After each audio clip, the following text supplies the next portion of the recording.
الحمدللہ رب العالمین والصلاة والسلام علی حبیبہ محمد وآلہ وصحبہ اجمعین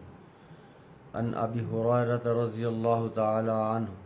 عن النبی صلی اللہ تعالی علیہ وسلم قال من صام رمضان ایمانا واحتسابا غفر له ما تقدم من ذنبه رواہ البخاری ومسلم۔ حضرت ابو ہریرہ رضی اللہ تعالیٰ عنہ ارشاد فرماتے ہیں کہ رسول مقبول صلی اللہ تعالیٰ علیہ وسلم نے ارشاد فرمایا کہ جس شخص نے رمضان کے روزے ایمان کے ساتھ اور ثواب کی نیت کے ساتھ رکھے، اللہ تبارک و تعالیٰ اس کے تمام سابقہ گناہوں کو بخش دیتے ہیں۔ یہ رمضان المبارک اتنا بابرکت مہینہ ہے کہ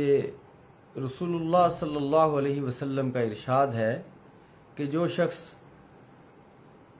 رمضان المبارک کی راتوں کو اللہ پر ایمان رکھتے ہوئے ثواب کی نیت سے قیام کرتا ہے، یعنی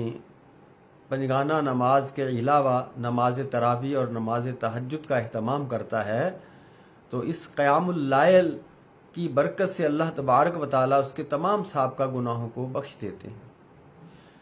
اللہ تبارک و تعالیٰ تو بہانے تلاش کرتے ہیں کہ میں اپنے بندے کو بخش دوں،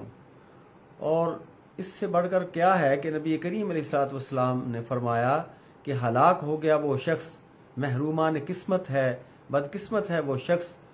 کہ جس نے ماہ رمضان المبارک اپنی زندگی میں پایا